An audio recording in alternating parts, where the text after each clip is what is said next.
Olá, pessoal, tudo bem?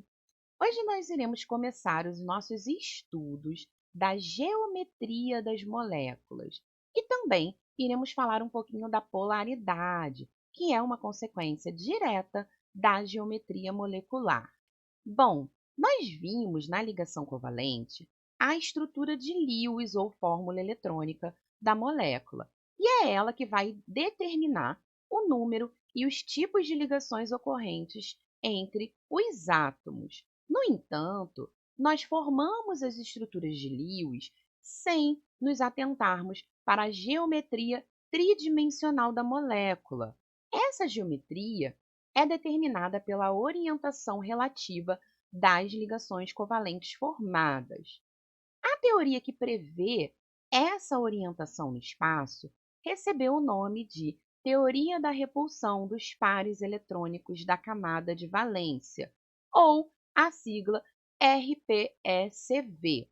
E essa teoria está baseada na ideia de que os pares de elétrons não ligantes no átomo central também irão ocupar espaço na molécula, ou seja, também irão causar uma repulsão eletrônica, de forma a ficarem orientados no espaço com a maior distância angular possível. Para que a gente possa visualizar melhor essa teoria, iremos representar cada par de elétrons como uma nuvem eletrônica de formato ovalado. Então, uma coisa importante é que uma nuvem eletrônica pode corresponder a uma ligação covalente simples ou ligação covalente coordenada, uma ligação covalente dupla, uma ligação covalente tripla ou a um par de elétrons não ligantes.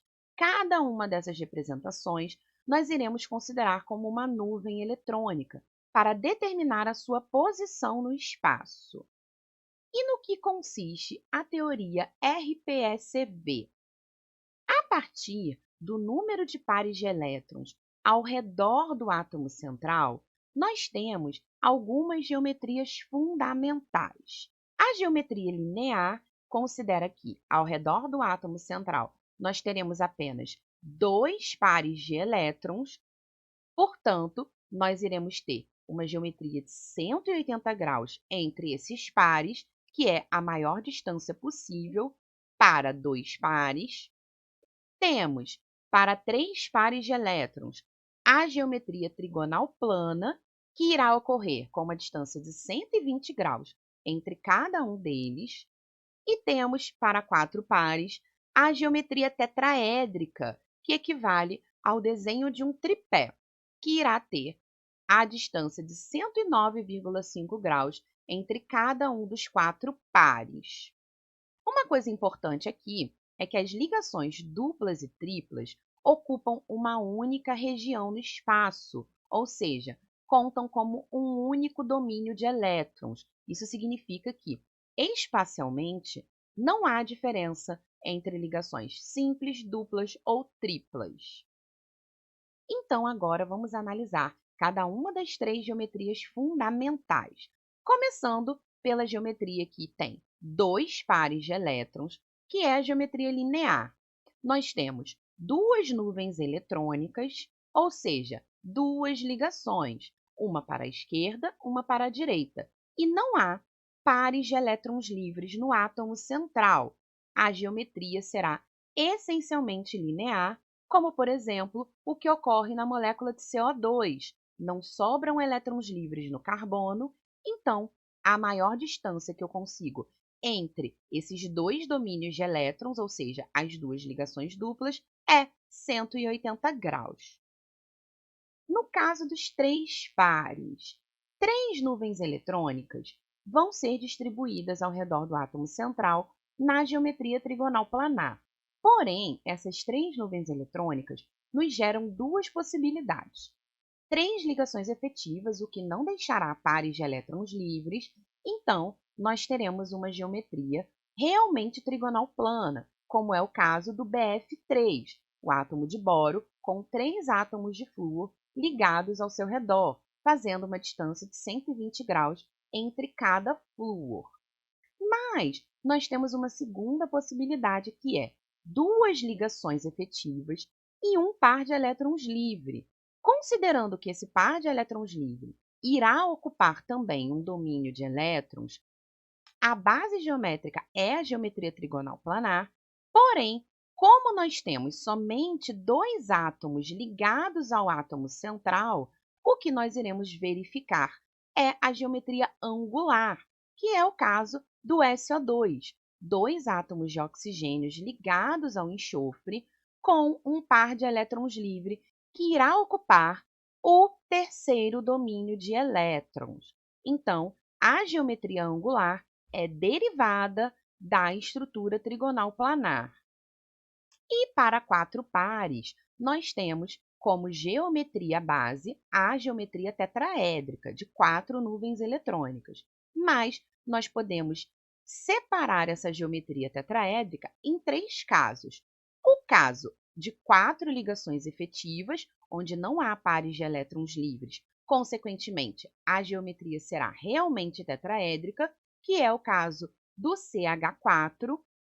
Temos três ligações com um par de elétrons livres, ou seja, um dos domínios de elétrons será uma nuvem eletrônica livre, que é o caso da amônia, NH3. Nós temos três átomos de hidrogênio ligados ao nitrogênio e sobra uma nuvem eletrônica ocupando o terceiro domínio de elétrons.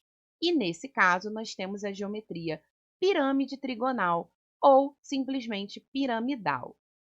E temos o caso de duas ligações efetivas e dois pares de elétrons livres, ou seja, dois domínios de elétrons do tetraedro estarão com elétrons livres, e eu tenho somente dois átomos essencialmente ligados ao átomo central. Nesse caso, nós também caímos numa geometria angular, porém, o ângulo estabelecido na angular que derivou da tetraédrica é menor do que o ângulo estabelecido na angular que derivou da trigonal plana.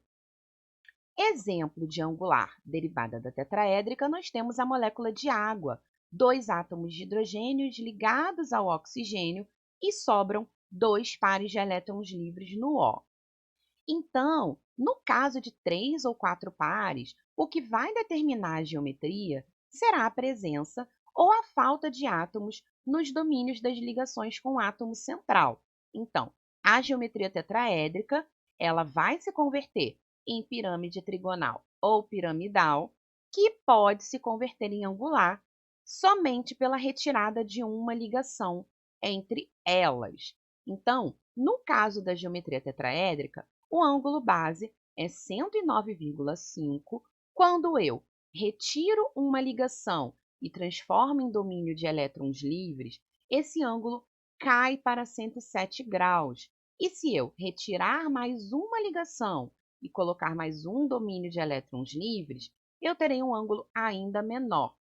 Por que que o ângulo diminui quando eu troco de ligação efetiva para elétrons livres? É porque o par de elétrons livres ocupa um espaço maior do que o átomo essencialmente ligado. Por isso, o ângulo diminui. Agora que nós já falamos um pouquinho da geometria das moléculas, nós podemos falar da polaridade das ligações e, consequentemente, das moléculas. Quando ligamos dois átomos diferentes por ligação covalente, esse par de elétrons pertence simultaneamente aos dois átomos ligantes.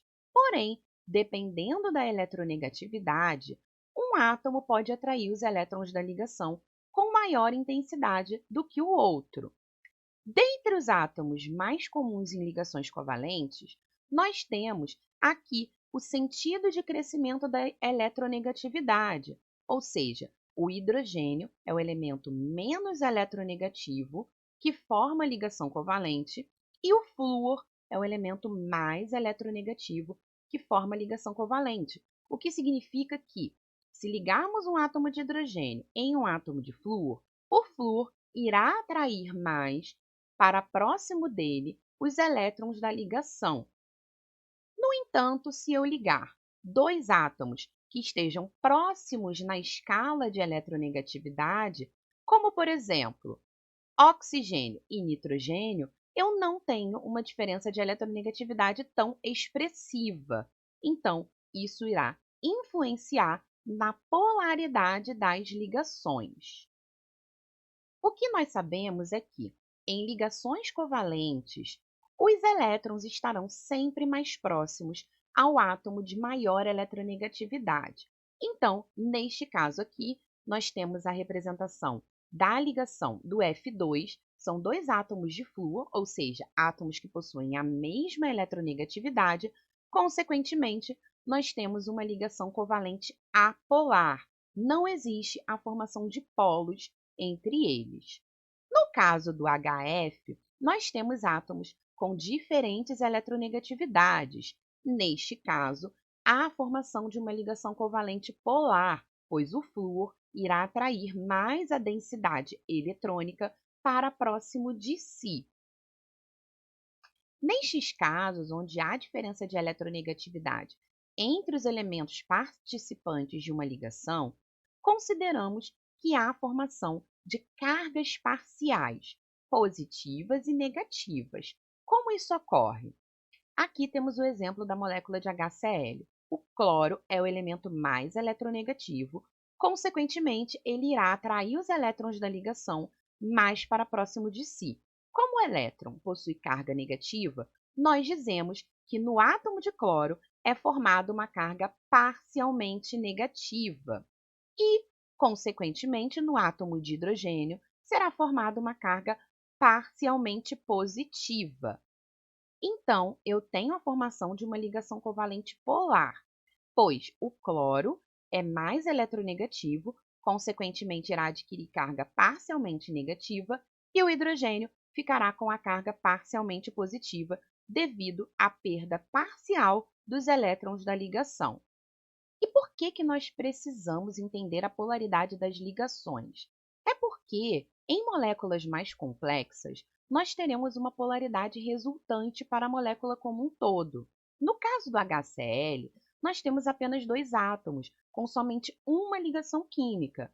A ligação é polar, porque os átomos possuem diferentes eletronegatividades, e, consequentemente, a molécula é polar. No entanto, moléculas maiores podem possuir ligações polares e, ao mesmo tempo, um resultado para a molécula como um todo apolar.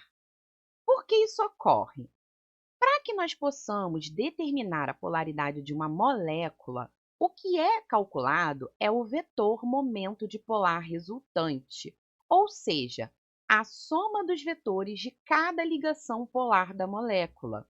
Quando esse somatório do momento dipolar for igual a zero, nós teremos uma molécula apolar, e quando esse somatório for diferente de zero, a molécula será polar. E como a gente determina esse vetor momento dipolar? É preciso que a gente considere dois fatores. Primeiro, a escala de eletronegatividade, porque é ela que vai determinar a orientação de cada um dos vetores. E segundo, a geometria da molécula, que vai nos permitir calcular a disposição espacial desses vetores. Então, vamos ver alguns exemplos. Aqui nós temos a molécula de HCl, que já foi mencionada. O cloro é mais eletronegativo, portanto, irá atrair os elétrons da ligação. Consequentemente, o vetor formado será do hidrogênio para o cloro. Eu só tenho um vetor, a minha molécula é polar. Se analisarmos o caso do BF3, o BF3, os átomos de flúor são mais eletronegativos, portanto, irão atrair os elétrons da ligação. Eu terei a formação de 3 vetores em direção aos átomos de flúor. No entanto, a molécula do BF3 é uma molécula simétrica. E se eu fizer a decomposição de 2 vetores desses, como por exemplo, esse vetor aqui e esse aqui, fazendo a decomposição dos vetores, eu terei um vetor resultante nesta direção aqui, que poderá ser anulado com o vetor que sobrou com o terceiro átomo de flúor. Então, como temos uma molécula simétrica, onde eu consigo anular os vetores de momento dipolar, a polaridade final para a molécula será apolar. Algo parecido acontece no CCl4.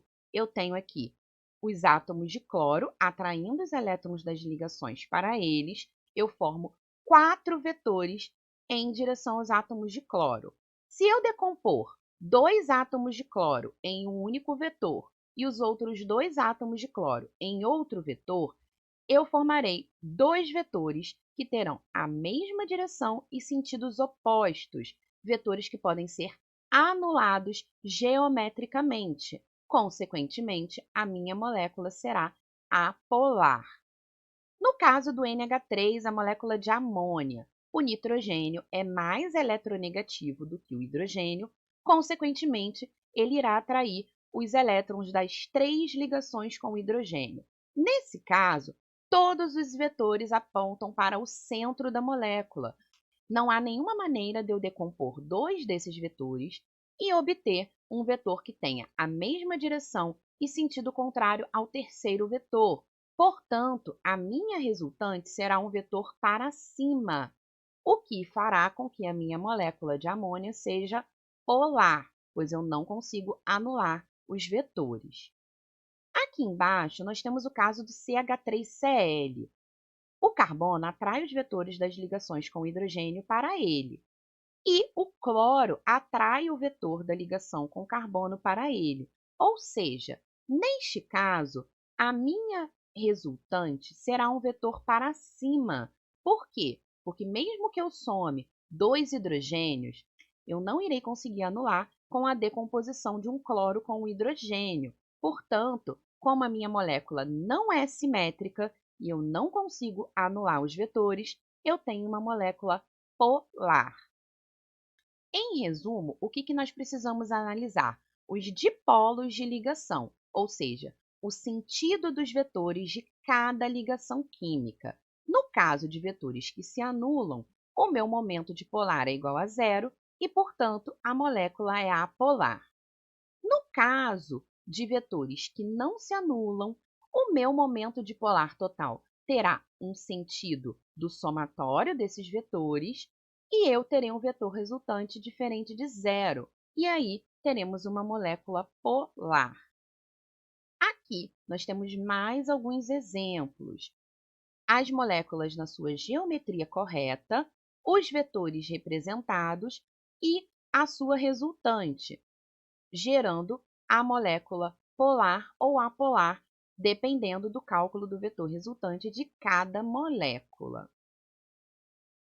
Bom, gente, essa foi a nossa aula de hoje. Espero que vocês tenham entendido e até a próxima!